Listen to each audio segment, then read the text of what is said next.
Dirty Dan Schneider. Is it a coincidence that 3 convicted pedophiles were working at the largest children's television network during that... Ain't that, what's the name? Something Peck? I don't know who this is, and I don't know who this is. 3 convicted pedophiles were working at the largest children's television network during the peak of its success and popularity. What if I told you that there was also a convicted pedophile managing the children that were often cast on the network's shows? What if I told you that many of the underage girls were forced to kiss men over the age of 18 on camera? And then what if you found out that multiple of these young victims grew up and were caught performing inappropriate sexual acts with children themselves, repeating the cycle of abuse? These are not rumors. These are facts. When you combine these facts with the realization that many of the jokes, physical comedy, outfits, and even random pieces of the set were sexual innuendos, at some point you'd start to outfits, and even random pieces of the set were sexual 8D. 8D. Yo, you freak ass! Yo, what the fuck? At some point you'd start to eliminate... Wait, didn't somebody live in there? Oh, Freddy did. Never mind. That was Freddy's shit. I thought it was like a girl or something. The possibility of this being a coincidence and start thinking this was all by design. Today I'm going to break down exactly how a powerful network of executives separated child actors from their families, have their actors depend on them for emotional support, then abuse their power to overwork these children, rake in billions in profits, silence anyone who dared to speak out, and then bragged about it in front of the whole world. And just like most organized crime operations, they typically funnel up to one top boss, the untouchable creator of this machine. Insert Dan Schneider, the man behind the camera, the esteemed Nickelodeon producer who created some of the most iconic children's television programs in history. At the end of the day, I love it when the cast gets sassy with me because I get to write all the scripts with some very talented writers, but I can put them in any horrible predicament I choose. Dan Schneider was a child actor himself, most notable for his role as Dennis on Head of the Class. During this time, he and his co-star Brian Robbins became great friends. The pair were later asked to co-host the second annual Kids' Choice Awards by a Nickelodeon producer called Albie Hecht. The 3 men struck a friendship and frequently discussed creating a project together. By 1993, Hecht had become a high-level executive at Nickelodeon and challenged Robbins to pitch him a children's television series that their new production studio could pitch to Nickelodeon. At the time, Nickelodeon was not yet the powerhouse it would become. The network struggled to become profitable in the 80s as they were losing millions of dollars per year. One year, they were actually the lowest viewed network out of all US cable channels. Early 90s cartoons like Doug, Rugrats, and Ren and Stimpy were allowing the network to pick up higher viewership, but their live action shows struggled. So Brian recruited Dan and they came up with a sketch comedy show like Saturday Night Live, but for children, called All That. Dan wrote in his personal blog, "We did a nationwide talent search and got very lucky. Every kid we ended up hiring for the original All That cast turned out to be fantastic. Josh Server, Kenan Thompson, Kel Mitchell, Katrina Johnson, Lori Beth Denberg, Angelique Bates, and All That low-key had a stacked ass cast, bro, if I'm thinking about it, bro. I ain't gonna lie. They low-key had a stacked cast, bro. Reyes. Dan recalled that the show didn't test well and that the network felt like kids wouldn't like a sketch comedy show, but they took a chance on him and the show immediately became a huge success for Nickelodeon as soon as it aired. All That would go on to have 10 seasons and become one of the most culturally significant teen Nickelodeon shows of all time. Imagine how proud the executive of the most to 2005. Oh my gosh. 1994, man. Truly significant teen Nickelodeon shows of all time. Imagine how proud the executives were of Dan's performance. They were finally getting the big break they needed, and Nickelodeon was coming closer to becoming a profitable network. The only thing that could ruin their momentum would be some sort of scandal or reports of child abuse, and that's exactly what would be some sort of scandal or this part of the fit shit that they used to do in this shit. I was about to say, there is no possible... Look at a nigga Keenan. There is no possible way that this is the way the actual nigga looks. Of child I was about to say, and that's there's no exactly possible what way happened nigga looks according like that. to Angelique Bates, who was only 12 years old when the abuse began. But first, a quick word from today's sponsor, Underdog. Sorry, Patrick. 1992 to 1996, I was a series regular on Nickelodeon's All That. I was only 12 years old, and that's when my nightmare began. I was physically, mentally, emotionally abused in front of the producers and cast members, and sometimes they could even hear me yelling. But nothing was done to help me until approximately 1996 when CPS was called. And when CPS came, I was pressured by all the adults that were set to protect me to stay silent. I did, and I have. But I can no longer stay silent, and I won't. My name is Angelique Bates, and I am an adult survivor of child abuse. And this is my story. Angelique is Don't the stay first silent. known survivor who has Let that spoken up mind against speak. Nickelodeon's corrupt practices, Speak and that her story mind. is extremely important because it also highlights the parents' involvement in such abuse. Angelique recalls Nickelodeon producers being upset that her mom was constantly supervising her. They started having a bullseye for her was that she was one of the parents that was not going to leave me unattended on set because by law, parents are supposed to be there.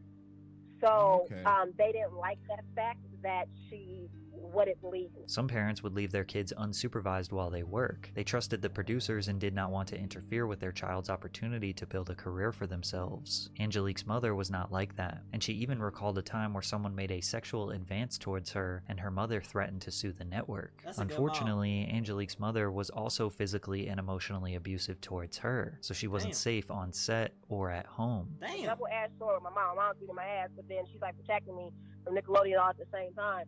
Like, she blocked all that. Like I said, the reason why they started hating her was because she was blocking me from that and because she was turning down sexual advances from it. Angelique slowly received less and What the fuck? That's bad. Oh my, that's sad, bro. I ain't gonna lie, that's sad, bro. She got a double-headed sword, bro, literally. Through work and through, damn, bro.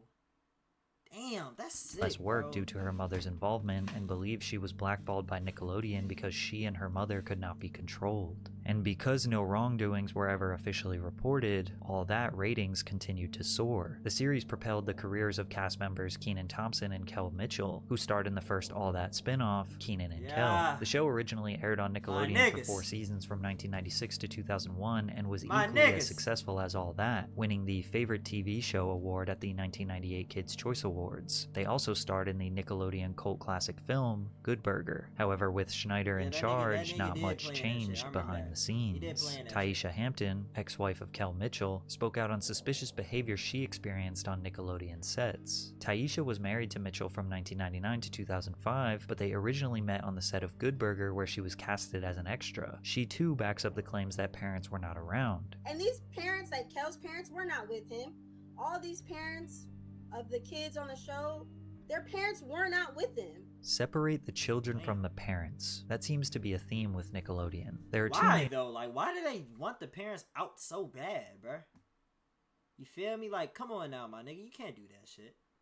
reasons do why they that shit, likely bro. did this. Firstly, it seems like Nickelodeon was trying to take advantage of loose child labor laws in Florida, where the shows were filmed. According to the 1998 Florida Child Labor Code, minors aged 15 and under could work 40 hours per week as long as it was during a holiday or summer vacation. 16 and 17-year-olds who graduated from high school or had their GED did not have to abide by any work hour restrictions. A school superintendent could also issue a waiver of hours, and there is no law Or that some Florida specifically shit, bro. states a parent must supervise Dad, their what the kid fuck? while their What the child hell is going on working. down there, bro? However, regardless of what the code says, child labor experts say the laws were rarely enforced or penalized when there was a violation. In 1992, Jeffrey Newman of the National Child Labor Committee said that child labor today is at a point where violations are greater than at any point during the 1930s. One report found that the average business could expect to be inspected once every 50 years or so. Inspectors spend only about 5% of their time looking into child labor problems. Businesses across the entire nation were taking advantage of loose child labor laws in the 90s. Do you think Nickelodeon was any different? Children are more susceptible to exploitation and abuse in the workplace due to their vulnerability and lack of bargaining power. Think of how easy it would be for a TV producer to torment and gaslight a young actor if they weren't getting their lines right or performing to the producer's standards. But if their parents were there on set witnessing their child get scolded, they might cause a fuss. Producers want as little friction as possible, so it's not crazy to think that they probably cast talent with parents who stay out of their way. But once they do get the parents out of the way, what do they do with the kids? Because we would get into clubs and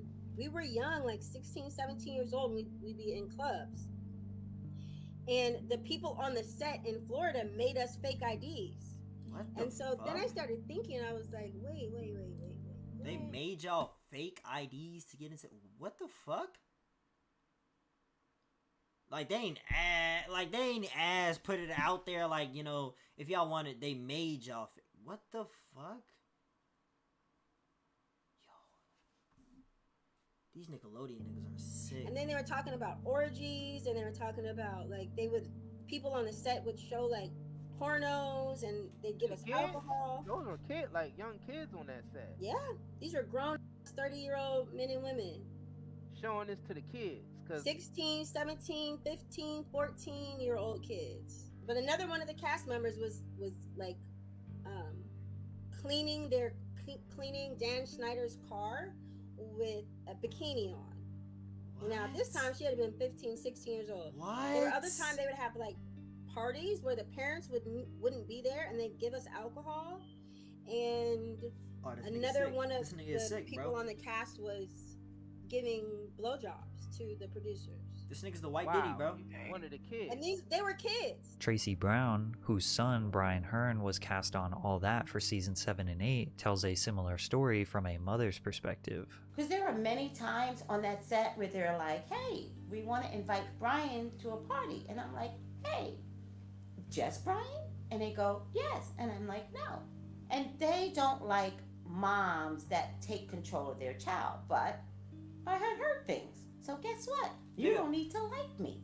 Nigga, first and foremost, why the fuck would y'all have parties where y'all are grown ass men. Y'all want to have parties that just include the kids.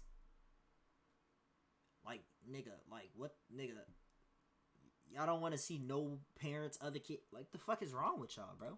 And they were like, well, bye-bye. And I was like, let's go. I was not going to do anything for the money. Like, y'all need to understand, I'm that woman. I'm not going to do anything that might compromise my son, not even for the income. Yes, ma'am. But many even suspect that the producer's perversion may have been scripted into the shows, starting with Kyra on Kenan and Kel, who was just 12 years old but was always trying to flirt and make sexual advances on the much older Kel. I forgot about that shit.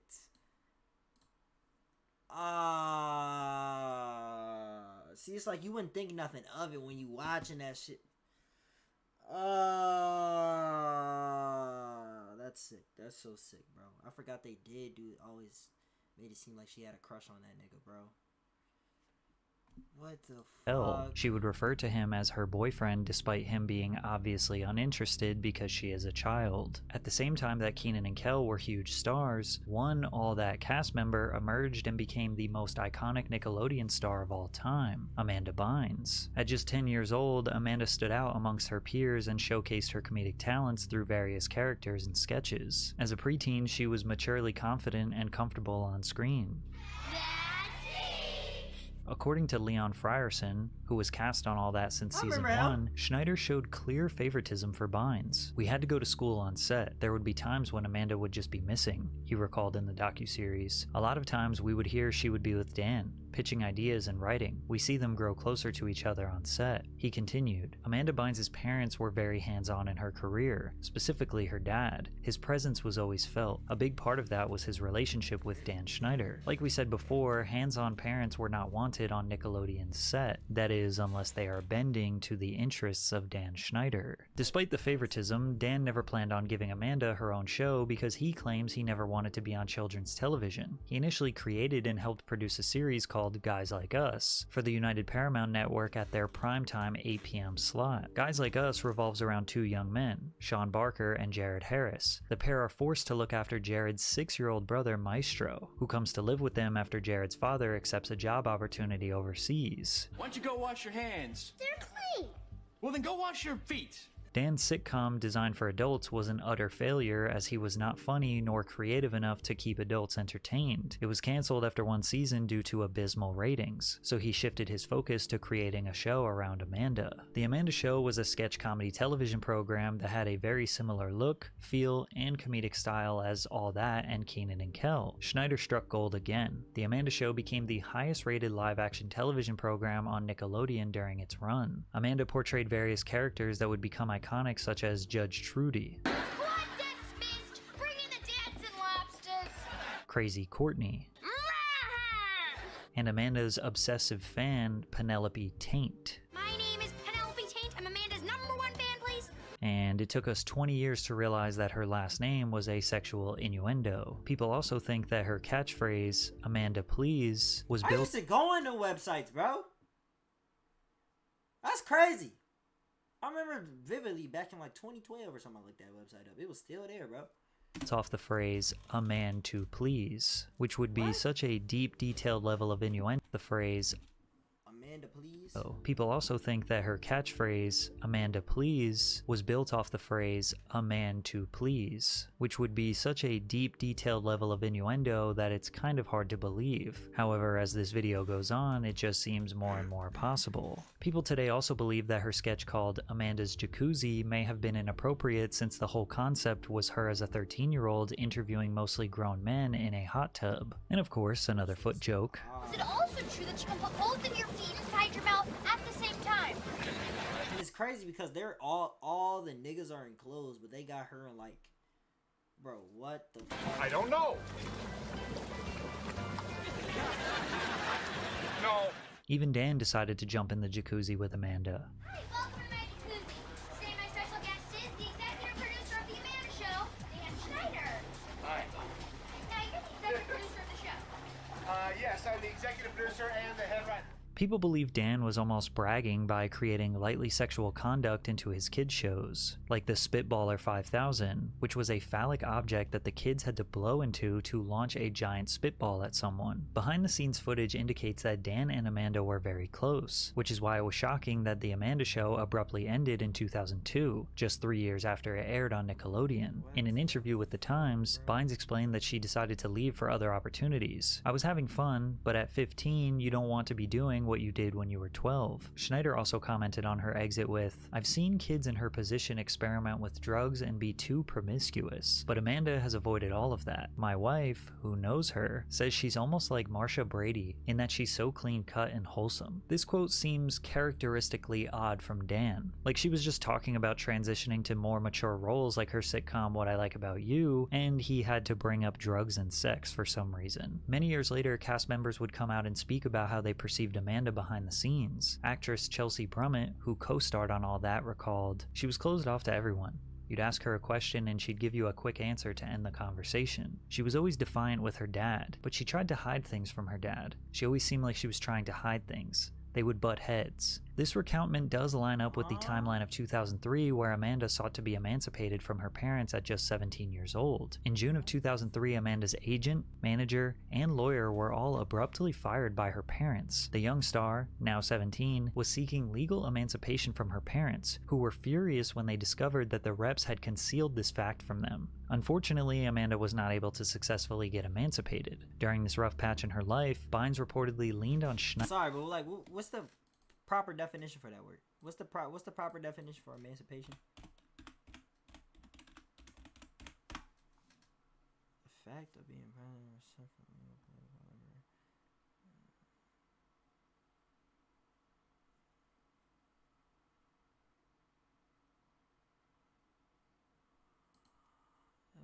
Freeing someone from the control of another, especially a parent or authority.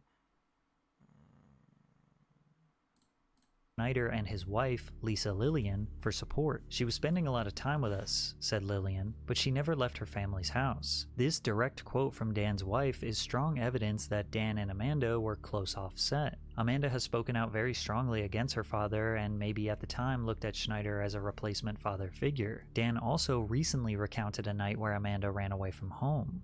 One night, it was very late, well after midnight, 1 or 2 in the morning.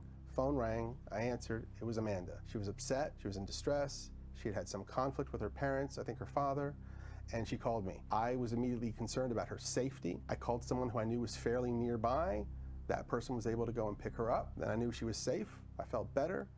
She ended up being taken to the police. As much as people blame Dan for the downfall of Amanda's career, or claim that he had suspicious involvement that's deeper and more inappropriate, throughout Amanda's whole life and numerous public spirals, she never blamed or accused Dan Schneider of anything. All of her anger and horrible accusations were towards her biological father. However, the cloud of mystery and potentially inappropriate behavior surrounding Amanda, as well as her obviously broken family life, seemed to be a common gray area Dan found himself in with his stars. Over the years, some of the most prominent stars like Jamie Lynn Spears, Jeanette McCurdy, and Ariana Grande all had absent fathers. On one hand, you can blame the parents. On another, you could look at Dan as a predatory opportunist. Or maybe it's a little bit of both. But there was a real convicted predator who worked underneath Dan Schneider. Jason Handy, a production assistant who worked on All That and The Amanda Show, exchanged email addresses and phone numbers with parents and kids who thought he was a friendly and helpful presence on set. You thought, oh, I could be friends with this person, said MJ, the mother of a former actress on The Amanda. That's crazy, bro. I remember always saying this back in like early 2000, bro, like 2010, 11. I always said, if I got any show, like if I had started doing, if I was to start acting or anything like that, my nigga. Appreciate that resale, Drew. Bro, my nigga. I always said to myself, my nigga, we going to see Ken, you big back eater. What the fuck?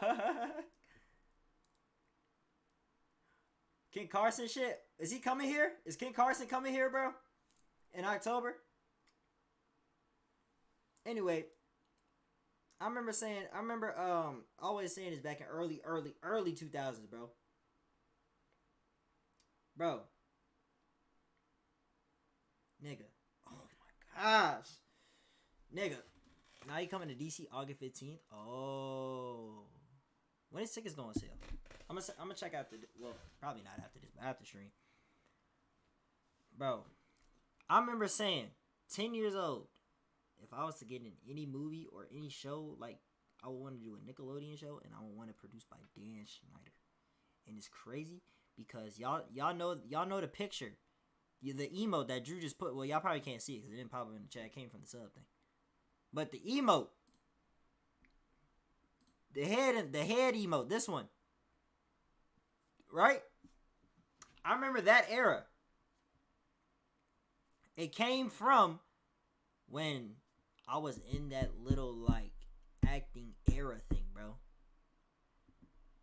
It was in that like era when it came from that acting, like it was in the whole acting era basically, right? And I remember around that time, I always said if I was gonna do any show, it would have to be by Dan Schneider.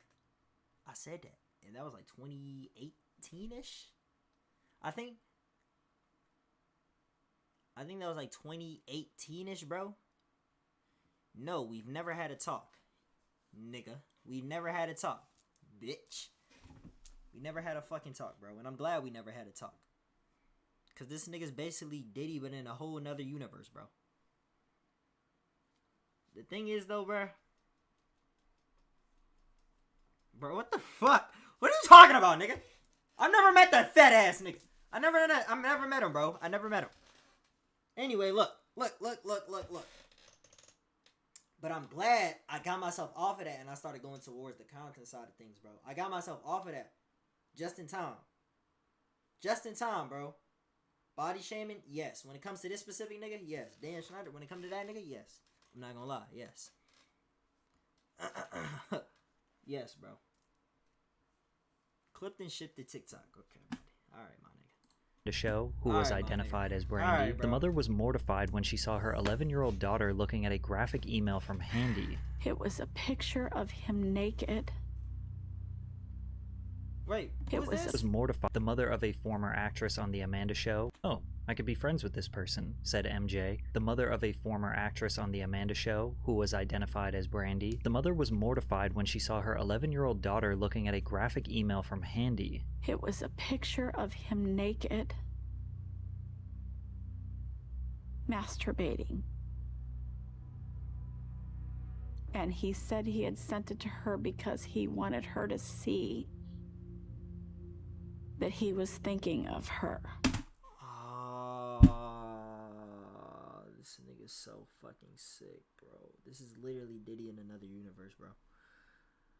Oh, this nigga's so sick.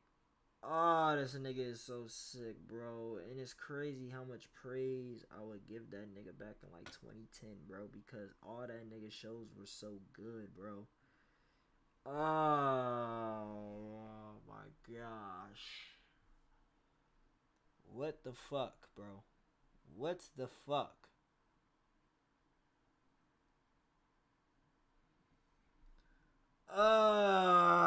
This nigga is. That makes me sick to my stomach, bro. I ain't gonna lie, that makes me sick, bro. That makes me sick. That makes me sick, bro. Her daughter left the entertainment industry after that email. Handy was arrested in April of 2003 after law enforcement received a tip about him. When the police investigated his home, they found over 1,700 images of young girls in erotic poses, as well as 7 videos on CD files of children engaged in sexually explicit conduct. In Handy's personal diary, he wrote sentences like, "I am a pedophile full-blown." He added, "I have really been giving into my desire for little girls these past few weeks." And then he detailed his day-to-day struggle on how he could find a victim that he could sexually assault. In 2004, Handy was sentenced to 6 years in prison after being convicted on 2 felony counts, one of lewd acts on a child and one of distributing sexually explicit material by email, as well as on a misdemeanor charge related to sexual exploitation of a child. Many of you are probably thinking 6 years is not enough, and surprise, surprise, he got out and in Your ears? What do you mean your ears? 2014 committed 2 other felony sex offender violations with a child. Allegedly, Handy's case prompted Nickelodeon to toughen its background checks for all employees, trying to prevent this from happening again. Yet somehow, this was not even close to the last time a pedophile would infiltrate Nickelodeon's network. Actor Drake Bell formed a bond with the dialogue coach Brian Peck during the 2nd season of The Amanda Show. Peck, who has no relation to Drake's co-star Josh Peck, would invite Drake to his... Oh, he doesn't? Oh, I thought he...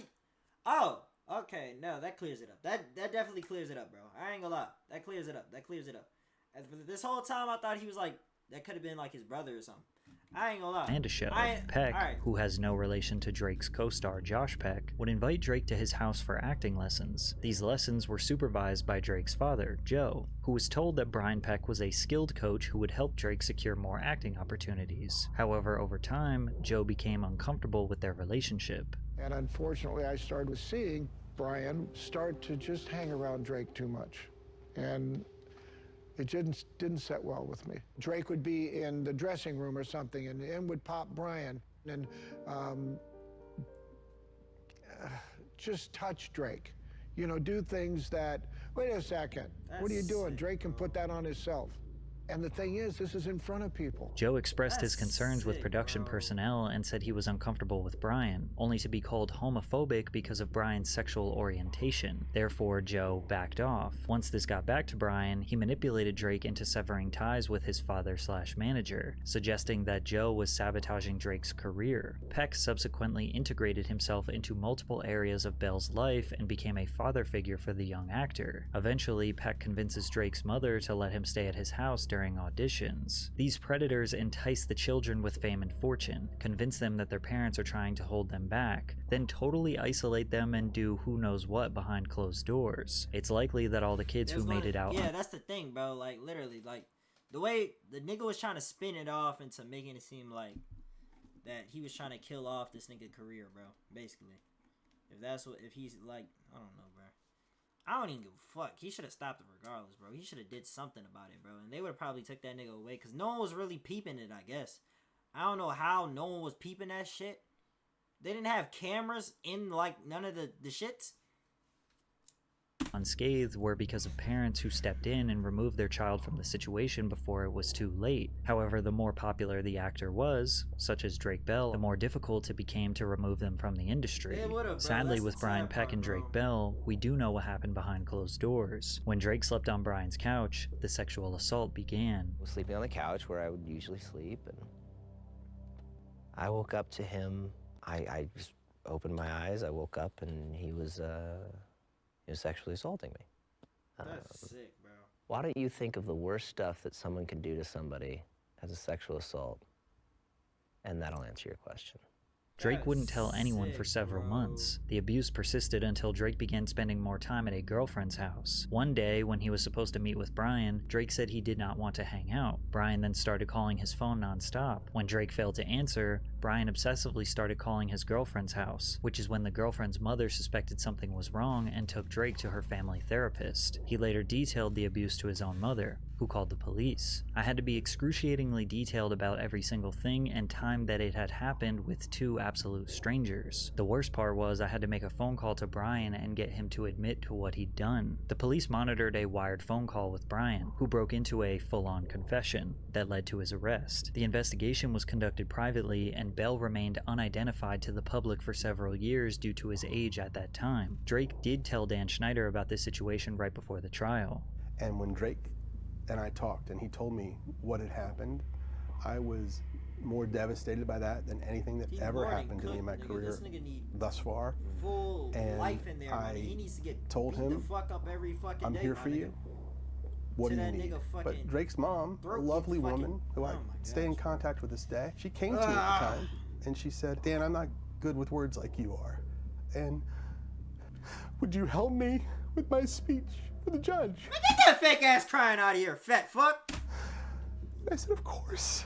And I did. During Brian Peck's trial, numerous prominent figures in the entertainment... Bro, I don't even know why Tebow going along with this nigga, bro. I don't even know why this nigga Tebow even going along with this nigga, bro. I did. During Brian Peck's trial, numerous prominent figures in the entertainment industry wrote letters of support vouching for his character, including James Marsden, Taran Killam, Growing Pains star Alan Thicke, Boy Meets World actors Will Friedle and Ryder Strong, among others. Some of these figures, including Friedle and Strong, have since expressed their regret over Didn't writing... they say they were gonna get the same nigga that did that shit to Drake? Like, didn't he get like a... I think they hired him to do something for Zach and Cody. But then, like, he got fired or something like the day of or some shit like that, bro.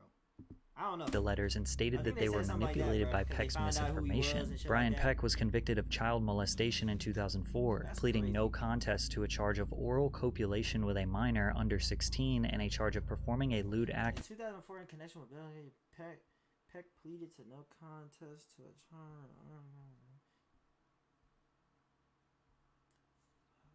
With a 14 or 15-year-old. He spent only 16 months in prison and was mandated to register as a sex offender. And if you are surprised at that abysmally low sentencing, Peck got out and secured a job working for Disney's The Sweet Life of Zack and Cody in...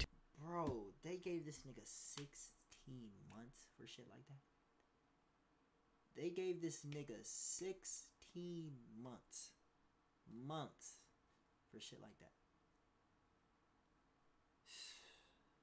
And then he instantly landed back on like, come on, bro. 2006, where he voiced London Tipton's Talking Mirror for 3 episodes. The Disney Channel hired a registered sex offender. Despite these horrible circumstances, Drake remained in the industry and would go on to star alongside Josh Peck in their legendary buddy comedy, Drake and Josh, which again caused the network's ratings to explode to new heights. The series premiere was watched by 3.2 million viewers, the network's highest rated series premiere in nearly 10 years. Drake and Josh episodes regularly saw viewership upwards of 5, 6, 7 million. As of 2006, the show ranked consistently among the 10 most watched cable shows across all of television, and you could just add Zoe 101 to the list of Dan's dominant programs, which saw an average of 3 million viewers per episode. It was on the set of Zoe 101 where even more photos emerged of Dan getting a little too comfortable with the cast, particularly Erin Sanders, who was merely a child being held and coddled on Dan's lap. You can also see this photo where Dan's hand is resting on the child's lower back. Zoe 101 also had 34 different kissing scenes across its 4 seasons. While this may not seem that strange for a teen drama show, it did often lead to underage female actresses kissing over 18-year-old males. What? Brando Eaton was 20 years old and Victoria Justice was 14. Oh no, she's a victim. Oh my god, I didn't even know what's her name was in. Oh my gosh, I forgot she was in that show. I forgot she was in that show, bro. Did she speak on anything about any of these situations? I don't even know. Oh, that's so sick. And this is a sick nigga for going along. Like, I know they weren't trying to lose their job, but these are, bro, come on, bro. One of y'all had to stand strong, bro. Like, come on, bro. One of y'all had to be strong with this, bro. Come on, man. Victoria at this time also had to kiss Jaron Vosberg, who was 18. And get this, 12-year-old Jamie Lynn Spears had to kiss 22-year-old Justin Timberlake on the set of All That, and Justin dated Britney Spears, which is Jamie's sister, 3 years earlier. Also, this Zoe 101 scene resurfaced recently, and many believe it to be a sexual innuendo. Spears' co-star, Alexa Nicolas, recalled Dan making a crew member squirt the syringe of goo at Spears over and over again. It's also important to remember that all of the information that you now know from this video was totally unknown by the public at the time. All the allegations and predatory behavior was all silenced before they could ever reach headlines. Barely any media outlets where behavior was. Don't tell me my nigga Ned Bigby was involved too, bro. Don't tell me my nigga Ned Bigby was involved too, bro. I don't think the show was directed by Dan though. I don't think Ned shit was directed by Dan. All silenced before they could ever reach headlines. Barely any media outlets were reporting on why pedophiles were allowed to work on set. Survivors were scared to speak their truth, and even if they wanted to, they would have to go through a publicist or rely on a potentially corrupt media outlet to tell their story the right way. All anyone saw was the final product on television, so we assumed everything was consensual and safe and approved by people who had the best interests of the children in mind. Even if the network was suspicious of Dan and his production staff, which they weren't, they were going to do anything and everything to protect his reputation because Nickelodeon was red hot. At this point, they had been the #1 network in viewers aged 2 to 11 for over a decade. They were raking in millions of viewers and billions of dollars. Dan had more power than ever and was about to unleash all of his sick fantasies through iCarly. The basic premise of iCarly was that Carly Shay, played by previous Drake and Josh co-star Miranda Cosgrove, I ain't gonna lie, I did notice a lot. They were doing a lot of shit with feet on there, bro. and her friends Sam and Freddie, played by Jeanette McCurdy and Nathan Kress, produce a web show from Carly's older brother's apartment. The show resonated with the real-world rise of online content creation and the growing influence of social media platforms like YouTube during the 2000s. The show within a show encouraged fan interaction by incorporating segments that invited viewers to participate in the show's interactive elements. Additionally, the characters often responded to fan mail and viewer submissions on their web show, further blurring the lines between fiction and reality. Like, take a look at this time they called a 12-year-old fan. Do you have any questions for Sydney? I follow your Twitters. How old are you? I'm 12. No way, I just turned 16. You're 12? Yes. I'm like a little over double that. Yeah, Jerry's all old. So what do you like about iCarly? I love it. It's really funny. Anything else you want to know about iCarly or any questions or anything? No. No, you're all set? Nope. Thank you. Do you know what I know? Would you like us to get on a plane and come to your house? Yes. Oh, well, that's not going to happen. Oh, okay. Okay. Dan himself often communicated directly with fans on his blog, danwarp.blogspot.com, where he gave behind-the-scenes information and did Q&As. He also started giving tons of behind-the-scenes clips to his Dan Warp YouTube channel, giving us insight on the cast's uncomfortability around him. What? It wouldn't be a video from iCarly if I didn't do this to you. I don't know. Oh, yeah. What are you doing? I don't know. What's going on? What are you wearing today? Who did your outfit? I did I've had too much caffeine. Don't do anything with this footage. Please, it's so lame. Did you know that the average adult American male has 18 hairs on each of his toes? This is what happens when it gets late. Yeah, seriously. Let us go home, Dan. We would be home if you had gotten some of your lines right earlier in the day, right? Am I right? Yeah. Oh, yeah. Who's embarrassed now? Who's embarrassed? No. What are you doing? I'm scared. What, bro? What am I watching right now, bro? What is this freak of nature doing, my nigga? Putting the cam all close into niggas' faces. Why does this nigga keep touching this nigga Spencer belly button and shit? What the fuck is happening, bro? Like, what am I watching right now, bro? What are you doing? I'm scared. Jeanette. Susie May Page wants to know. Susie May Page. Yeah, if you could fill a pool with get out of here. Sorry. Wants to know if you could fill a pool with anything you like and swim in it. What would it be and why? Confetti, because it's a celebration in the pool. Okay, that makes no sense. Okay. Miranda. Pineapple juice. What? I didn't ask the question. Oh, sorry. Well, I heard. I was thinking this whole time. Okay, the question is, if you wanted me to hit you with a bottle of something, what would it be? Pineapple juice? Okay, here comes. This is why I'm in Hollywood. Yeah, get your cereal, kids. Say nice things about me? Because I will tase her if necessary. Uh-oh. I have the taser. We haven't had to use it in a long time. But I said lots of nice things. No, I said nice things about you. Oh.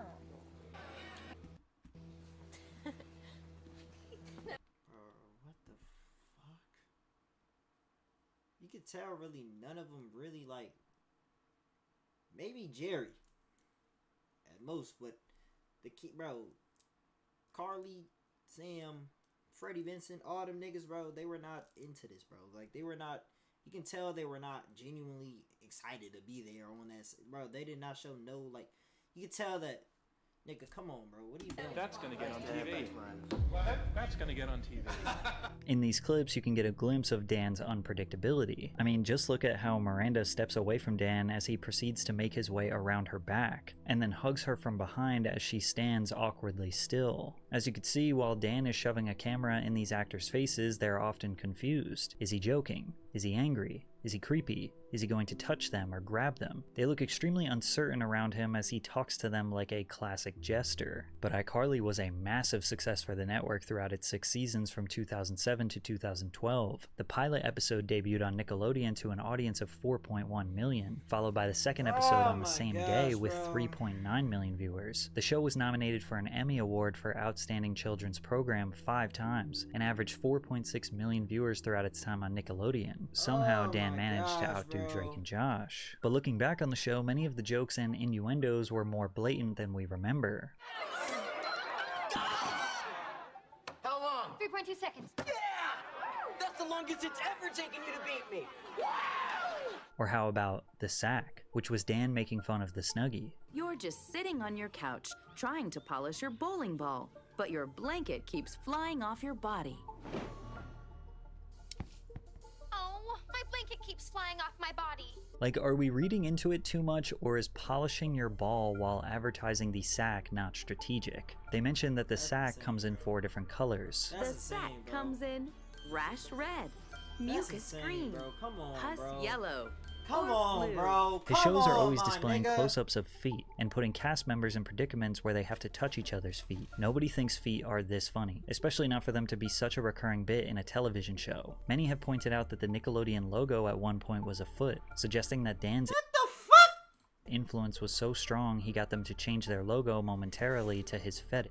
I even found something on his blog that was particularly interesting. He had a segment called Fun Facts on his blog where he would go through an iCarly script and talk about tiny little details and why they matter. Like this one where he refers to Sam's necklace and how it's made of the same plastic that the antique radios that he collects are made out of. I mention this because it proves that there are no coincidences with what you see on screen. No matter how small or insignificant it may seem, Dan put it there on purpose. In this same episode, which is called I Date a Bad Boy, Dan says, "Scenes begin with Carly and Sam cutting a boy's hair. We see the first of 2 penny teas in this 1-hour episode. This one on Sam says, noodle booty. What does noodle booty mean? Why did Dan specifically point out her shirt and want us to know what it says?" In another blog You post, would never think that shit back in the day, bro. You would never think of none of that shit, bro. he specifically points That's out the one of his craziest part about intentionally it, bro. inappropriate would, jokes. like- One where he wrote a joke. Like, you would always just see that random shit that they would be wearing or random shit that they would do. You would just never think nothing of it, bro.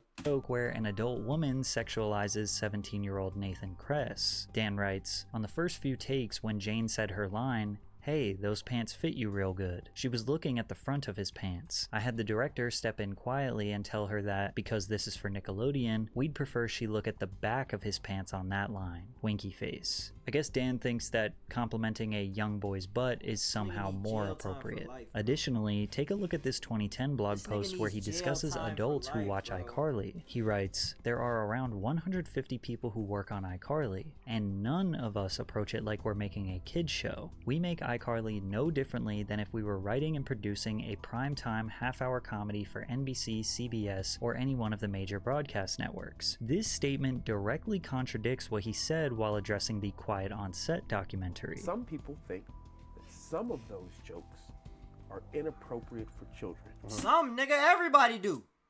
Don't try to What do you justify think? that shit, Tebow. Every one of those jokes was written for a kid audience because kids thought they were funny and only funny. So Dan, are the jokes for adults, like you said 10 years ago on your blog, or are they for kids? like you just said recently, when the pressure is at an all-time high. It was also during iCarly when 47-year-old Martin Weiss, who managed dozens of child actors, was formally charged with sexually abusing a former client. The victim told police that he had sex with Weiss 30 to 40 times about 6 years ago, and the abuse and abuse the child actors also during Or Are They for Kids? Like you just said recently, when the pressure is at an all-time high. It was also during iCarly when 47-year-old Martin Weiss, who managed dozens of child actors, was formally charged with sexually abusing a former client. The victim told police that he had sex with Weiss 30 to 40 times about 6 years ago, and the abuse ended when he turned 15 years old. But Weiss denied that it was rape because the 15-year-old boy showed interest. But the boy said that Martin convinced him that this was common in the industry, and denying him would ruin his career. Yet again, a pedophile infiltrated Nickelodeon,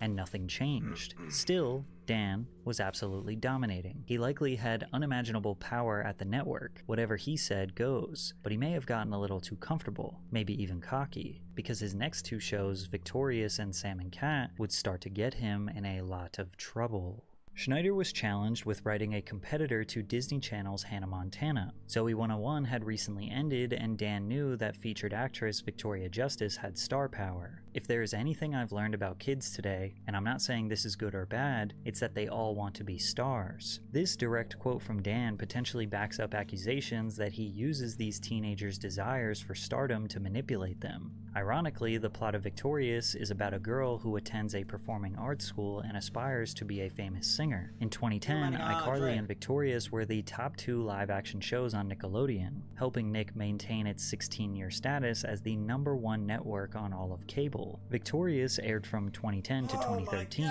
through 4 seasons, winning Favorite TV Show at the 2012 and 2013 Kids' Choice Awards, beating out iCarly, as well as receiving 4 Emmy nominations. To the surprise of no one, Dan created another iconic children's TV show, but at what cost? Before the show premiered, Nickelodeon Productions partnered with the Columbia Epic label group of Sony Music Entertainment to co-produce the series to develop talent and release their music. Ariana Grande famously got her big break on Victorious. She was the perfect addition to the show due to her amazing singing capabilities, but her role on the show was the airheaded girl who says literally anything that is on her mind. Damn, that's why she really wanted to be on it?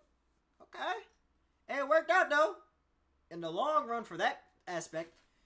It's bad at the other shit though, bro. But still, like, it worked out, like, on a positive note. It worked out on that one aspect though. Perfect for Dan to take advantage of and insert more innuendos. Sometimes I wonder if you can get juice from a potato. Is it possible for a teenage girl to drink water upside down? I'm thirsty. It's not possible.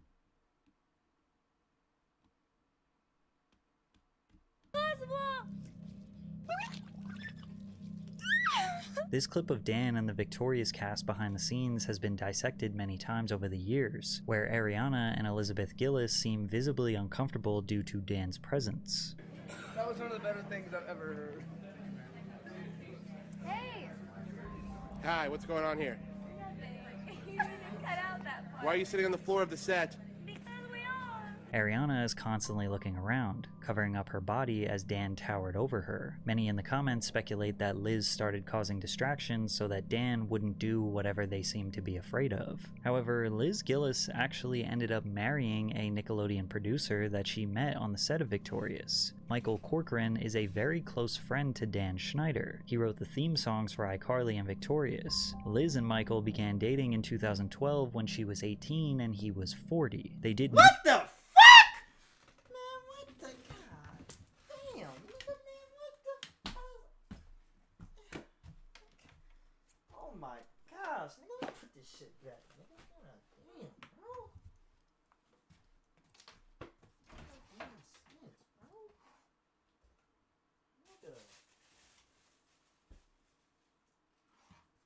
bro? 18? Come on, bro. Come on, bro. Are they still married to this day?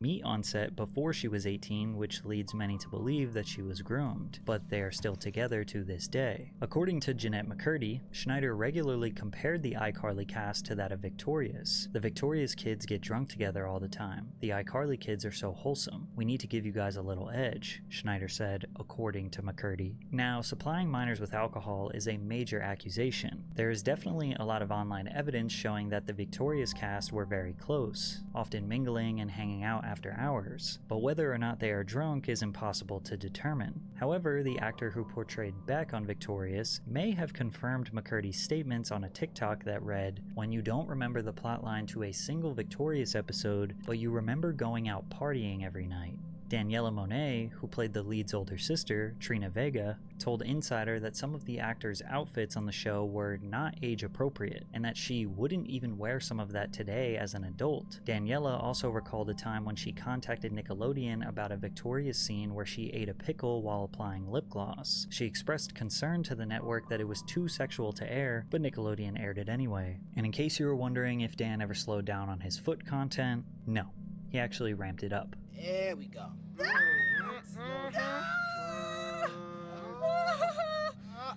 Spread your toes, girl. Woo! I still say this is not performing! How about two girls fighting over a guy's foot while he sings a song? Wow, they're really soft. Nurses, feel these kids' feet.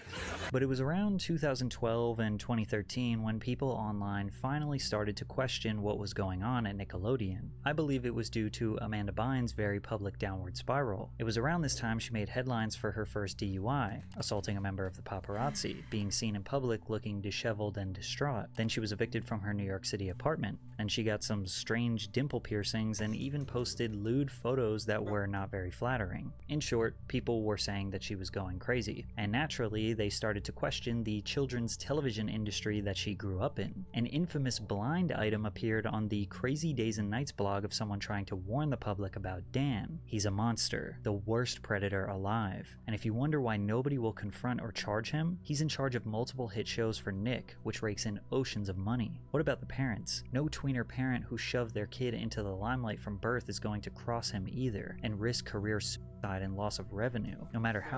The money can't be that fucking good, bro. I don't give a fuck, my nigga. You gotta think for a second, bro. If that's your kid in that certain situation, bro, I don't give a fuck. Fuck that fat ass nigga, bro. Fuck that nigga. That nigga could rot in jail for all I care at that point, bro. Like, my nigga, you gotta think, bro. It's your fucking kid, bro. That is your child.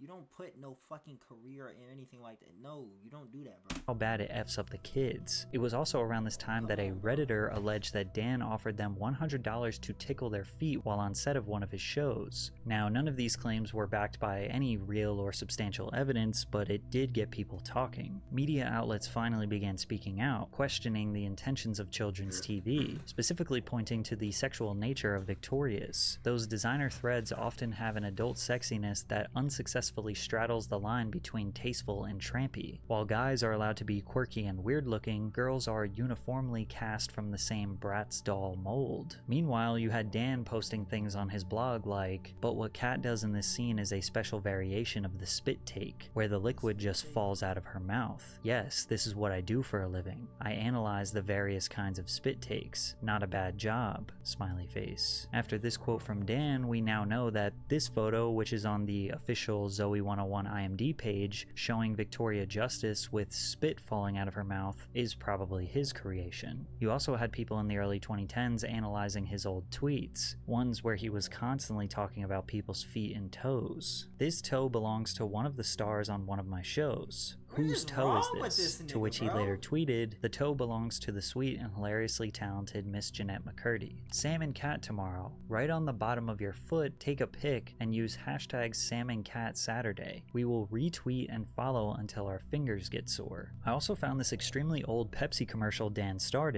in the late 80s, which potentially features an innuendo with the lotion shot splattering on the guy's chest, then the focus of the entire commercial being on his feet not wanting to touch the sand sand because it's hot. And of course, there's females in the background in their bikinis. Dan was unaware of the digital renaissance aiming to take him down, and he was as reckless as ever. iCarly was officially over, and Victorious was scheduled to end a few months later. Schneider decided to hit two birds with one stone and make a dual spin-off for both shows. He took a fan favorite from iCarly in Sam Puckett and a fan favorite from Victorious in Cat Valentine, and created a teen sitcom titled Sam and Cat. The premise of the show revolved around the unlikely friendship of Sam and Cat, who meet and become roommates in Los Angeles while starting their own babysitting business to make ends meet, which is basically the same plot as his failed primetime sitcom from the 90s. The pilot debuted on Nickelodeon to 4.2 million viewers and was surprisingly popular despite being a spin-off that was clearly inferior to its original shows. However, Sam and Cat only lasted one season and was cancelled following controversy behind the scenes. Firstly, Jeanette McCurdy posted this strange Vine. Hey Dan Schneider, I know you're watching my Vine. Do you like my Vine? Vine.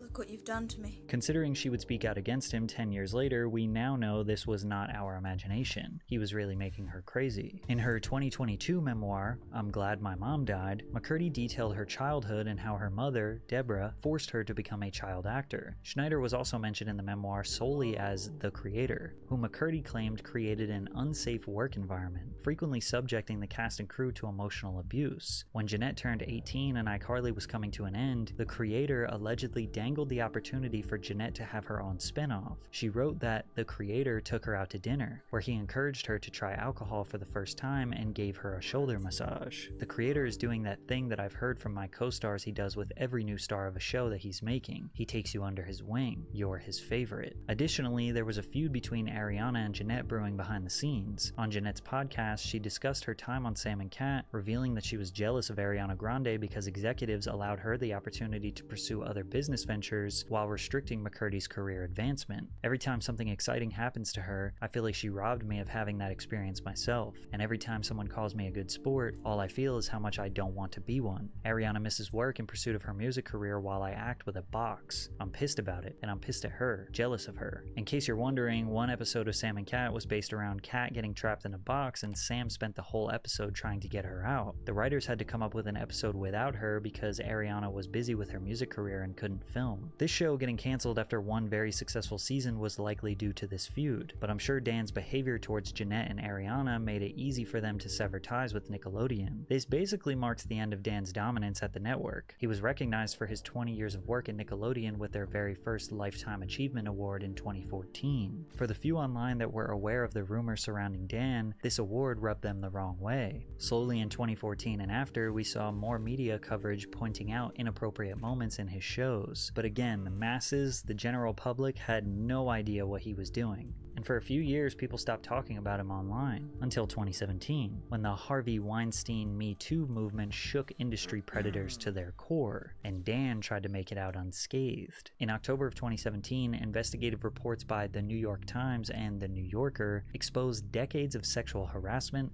assault, and misconduct allegations against film producer Harvey Weinstein. This prompted bloggers who knew about Dan's history to discuss him once again. More blind items from the Crazy Days and Nights blog emerged, like this one that suggests Dan, the producer, was sleeping with cast members. A producer who has been featured on this site from almost the very beginning. When she landed the part, the producer never mentioned anything about sleeping with her. All but one of them were underage. She suspected that because she was legal for almost the entire run of the show, that he was just not that into her. At some point, he did try and sleep with her and she turned him down. That rejection cost her a bunch of scene reductions. Meanwhile, the producer found someone else to sleep with who was also legal but loved to roleplay super young. She was getting the good lines and scenes. She was being offered crossover opportunities and new shows were being developed for her. And again, this could just be people spreading lies, but now the pressure was on, and Nickelodeon, Dan Schneider, they could feel the heat. Websites like The Revenge of the Sis became fully dedicated to exposing the creepy nature of the Nickelodeon network. Coincidentally, as the pressure was at an all-time high, Nickelodeon cut ties with Dan Schneider in March of 2018 and paid him the $7 million still owed on his contract.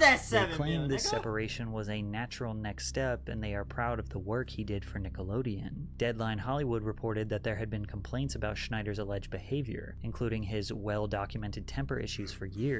Following reports that Nickelodeon and Schneider parted ways, Dan's Twitter account went quiet. He only rarely made public appearances. He also tried to erase everything on his blog, but we still got that. Nickelodeon Studios even released its reboot of iCarly for the Paramount Plus streaming platform without Schneider. From Dan's exit in 2018 until today, YouTubers, bloggers, previous cast members, and Does that media... still go on? Does that still play? I forgot. I knew they were making a whole like show about that, but I didn't watch one episode about it. I ain't gonna lie. media outlets greatly I've not watched contributed one to episode informing the public about Dan's ways. I Perhaps can understand though why Jeanette didn't get back on the shit and things like that. I can understand that. the most detailed and detrimental article was the 2022 Business Insider Deep Dive, which after just seeing all that extra shit, bro, and like nigga him posting, I can see why she would never want to get back anything like involved in that whole area, bro.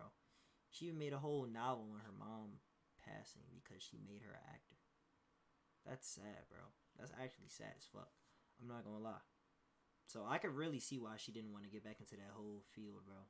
interviewed 15 of Dan's former co-workers, some of which spoke horrible things and others defended his character. Dan cared about the kids on his shows even when sometimes their own families unfortunately did not. Russell Hicks, Nickelodeon's former president of content and production, wrote, "He was the shoulder they cried on when something happened to them. He understood what they were going through." Schneider drew hours away from writing scripts and instead spent time mingling with the stars on his shows, taking them out to dinner and inviting them to his house for holiday parties. It became so frequent that some He's literally the fucking Diddy of Nickelodeon, bro. He's Diddy, bro. He's literally the Diddy of Nickelodeon, my nigga. He is. He is, bro. He's the Diddy in another. He's the Diddler in another universe, my nigga. For a fact. Schneider's colleagues questioned the amount of time he spent interacting with young actors. While Dan focused on being accepted by the children on his shows, several writers and crew members claimed Schneider created an uncomfortable, bizarre environment, regularly demanding 14-plus-hour days and expected writers and crew members to be available 24 hours a day, 7 days a week. More disturbing was Schneider's behavior towards female crew members, reportedly hugging them for extended periods as a joke, making people uncomfortable. Schneider also requested massages from adult female colleagues during his tenure at the network, according to several Nickelodeon staffers. Kerry Mellon, who worked as a costumer on Schneider's shows for 14 years, said Schneider received weekly massages from a third member of the costume team. They also claimed that Schneider would ask the women to give him a massage by reaching under his shirt. Despite claims that he fostered a hostile work environment, Schneider's shows at Nickelodeon were greenlighted because of his influence within the company. On-set employees rarely pushed back against Schneider. Another writer said, "Because you just didn't cross Dan. He was a really..." Wait, so there's no like stories behind like the newer shows, like the Henry Danger shows, or like none of them niggas caught on, or like, you feel me? There's no stories behind that. So he was trying to like basically like put it under the rug or something like that by that time. Cause yeah, I've heard one story about Henry Danger. What else did he make? Game Shakers, I think. He probably made something else. I don't know. Scary presence. However, it took all the way until the Quiet on Set documentary before Dan ever responded to any of these allegations. But during this 20-minute interview, he basically only admits to being mean to his writers. I would snap at people sometimes. I would be snarky when I could have given them a nicer answer. I would not give people the time that they needed. I would be in too big a hurry to get on to the next thing I had to do.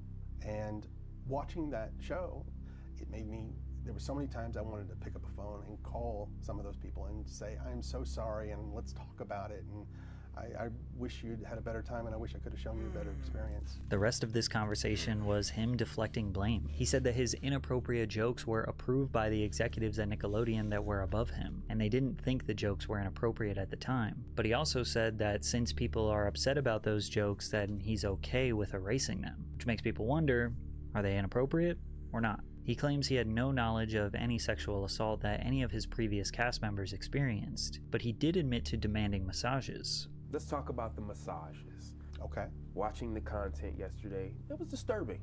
It was wrong. It was wrong that I ever put anybody in that position. It was the wrong thing to do. I'd never do it today. I'm embarrassed that I did it then.